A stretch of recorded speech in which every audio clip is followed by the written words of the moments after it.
Box office దగ్గర 2024 year లో టాలీవుడ్ నుండి రిలీజ్ అయిన టాప్ స్టార్స్ నటించిన సినిమాలు తక్కువే. ఉన్నంతలో వచ్చిన సినిమాలలో కొన్ని సినిమాలు మంచి జోరునే చూపించాయి. లేటెస్ట్ గా యంగ్ టైగర్ ఎన్టీఆర్ నటించిన దేవర సినిమా రిలీజ్ అయ్యి ఎక్స్ట్రాడినరీ ఓపెనింగ్స్ ని వరల్డ్ వైడ్ గా సొంతం చేసుకుని దుమ్ము దులిపేసింది. తొలి రోజు అంచనాలన్నింటినీ మించిపోయే రేంజ్ వసూలను సాధించింది.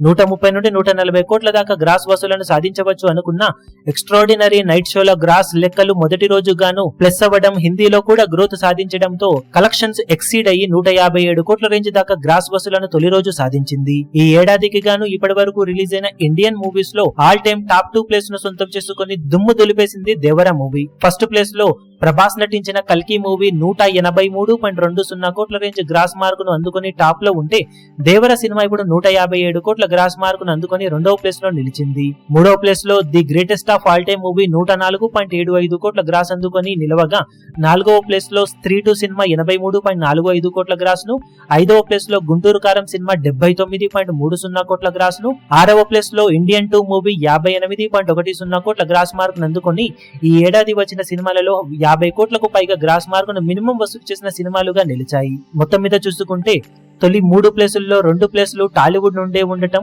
అవి కూడా మినిమం 150 కోట్లకు పైగా గ్రాస్ మార్క్ అందుకున్న సినిమాలుగా నిలవడం విశేషం. ఇక ఏడాది ముగిసే సమయానికి మరో 2 pan India crazy movies release అవుతాయి టాలీవుడ్ నుండి. అవి కూడా ఎక్స్పెక్టేషన్స్ కి తగ్గట్లు జోరు చూపెడితే ఈ లిస్ట్ లో మరిన్ని సినిమాలు ఎంటర్ అయ్యే ఛాన్సెస్ ఎంతైనా ఉన్నాయి. ఇక ఈ ఏడాది పూర్తయ్యే సమయానికి కల్కి మూవీ రికార్డును ఏ సినిమా బ్రేక్ చేయగలుగుతుందో చూడాలి. మీరే సినిమా బ్రేక్ చేస్తుందని ఎక్స్పెక్ట్ చేస్తున్నారో కింద కమెంట్ సెక్షన్ లో గెస్ చేయండి. ఈ వీడియో మీకు నచ్చినట్లయితే లైక్ చేయండి, షేర్ చేయండి, ఛానల్ ను సబ్స్క్రైబ్ చేయడం మాత్రం మరవకండి. ఏ చిన్న అప్డేట్ ను మిస్ అవ్వకూడదు అనుకుంటే బెల్ ఐకాన్ ను ప్రెస్ చేయండి.